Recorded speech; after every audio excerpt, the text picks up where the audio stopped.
नमस्कार। आज हम बात करने वाले हैं श्री अरबिंदो और माँ के कुछ बहुत ही महत्वपूर्ण विचारों पर। जी। खासतौर पर जो उन्होंने भारत के युवाओं के लिए कहा है उस पर। हमारे पास कुछ लेख हैं, कुछ नोट्स हैं। हाँ। जो भारत को सिर्फ एक जमीन का टुकड़ा नहीं मानते, बल्कि एक जीवित शक्ति, भारत माता के रूप में देखते हैं। बिल्कुल, एक दिव्य शक्ति के रूप में। तो चलिए जरा खोलते हैं इसे, समझने की कोशिश करते हैं कि भारत के भविष्य और नौजवानों के लिए इस नजरिए में क्या खास है। हाँ, जरूर। तो सबसे पहली बात तो यही है कि भारत महज एक नक्शा नहीं है, ये एक जीती जागती शक्ति है। हाँ, श्री अरबिंदो के शब्द ही हैं, भारत माता सिर्फ जमीन का टुकड़ा नहीं है, वह एक शक्ति है, एक देवत्व है। ये बात अपने आप में काफी गहरी है और इसी से जुड़ा है उनका राष्ट्रवाद का विचार, जो सिर्फ राजनीतिक नहीं है। सही कहा। यहाँ राष्ट्रवाद को मतलब एक राजनीतिक आंदोलन से कहीं ज्यादा एक आध्यात्मिक कर्तव्य की तरह देखा गया है। आध्यात्मिक कर्तव्य कैसे? जैसे देश की सेवा करना और उसमें एक तरह से परमात्मा को महसूस करना, ये एक साधना है। ये सोच को बहुत अलग बना देता है। हाँ, ये तो है। और देखिए, माँ ने भी तो कहा था कि भारत की असली नियति, इसका डेस्टिनी, दुनिया का गुरु बनना है। आध्यात्मिक गुरु? जी। तो ये कोई छोटी मोटी बात नहीं है, एक बहुत बड़ा लक्ष्य रखा गया है। सही बात है। और इस बड़े लक्ष्य को पूरा करने की जिम्मेदारी वो खासतौर पर युवाओं पर डाली गई है ना? हाँ, बिल्कुल।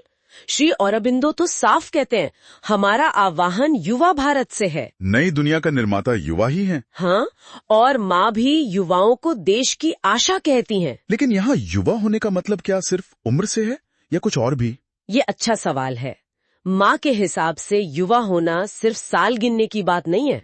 अच्छा। हाँ, ये का एक जज्बे की बात है, लगातार सीखते रहने का, आगे बढ़ने का जज्बा। मतलब जो सीखना बंद कर दे वो युवा नहीं, चाहे उम्र कुछ भी हो। बिल्कुल। असली युवा वो है जो हमेशा प्रगति चाहता है, खुद में भी और बाहर भी। और उनसे उम्मीद क्या है कि वो खुद को जाने, आत्मसंयम सीखें। Self control. हाँ, और अपनी मातृभूमि के लिए पूरी तरह से समर्पित हों। और जो बाधाएं हैं जैसे अज्ञान, डर, झूठ, अंदरूनी दुश्मन एक तरह से, हाँ, उन पर जीत हासिल करनी होगी। ये चुनौती है। और एक और चीज जो मुझे काफी इंटरेस्टिंग लगी वो ये कि पश्चिम की अंधी नकल से बचने को कहा गया है। हाँ, ये बहुत महत्वपूर्ण है। मतलब अपनी जड़ों से जुड़ो, अपनी पुरानी जो बुद्धिमत्ता है उससे सीखो और अपना रास्ता खुद बनाओ। बिल्कुल। आत्मनिर्भरता और मौलिक सोच, ओरिजिनल थिंकिंग, इस पर बहुत जोर है। श्री अरबिंदो तो यहाँ तक कहते हैं कि हमें स्वतंत्र रूप से सोचना सीखना होगा, जैसे तैरना सीखते हैं ना। हाँ। ताकि पानी के बहाव के साथ बह न जाए, अपनी दिशा खुद तय कर सके। दूसरों की बनाई लीक पर चलना आसान होता है शायद, पर वो आपकी अपनी मंजिल तक ले जाए जरूरी नहीं। सही कहा।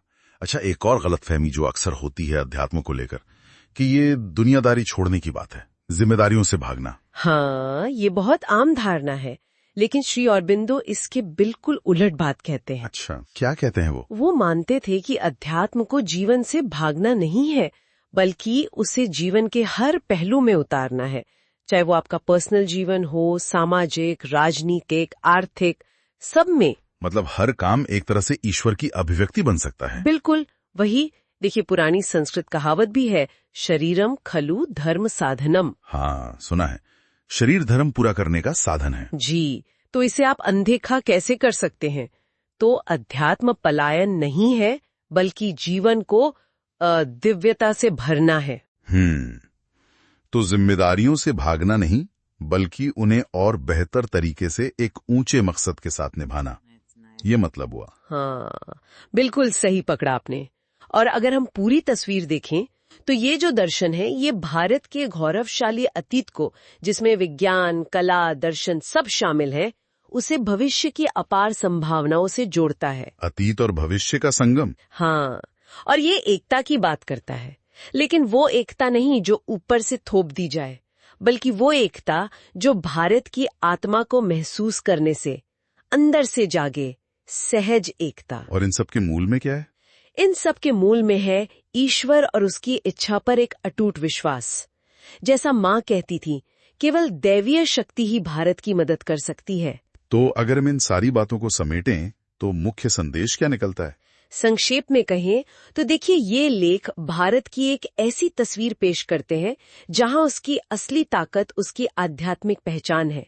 उसका इतिहास महान रहा है और भविष्य में भी दुनिया को देने के लिए उसके पास बहुत कुछ है। और इस सपने को सच कौन करेगा? हाँ, वही।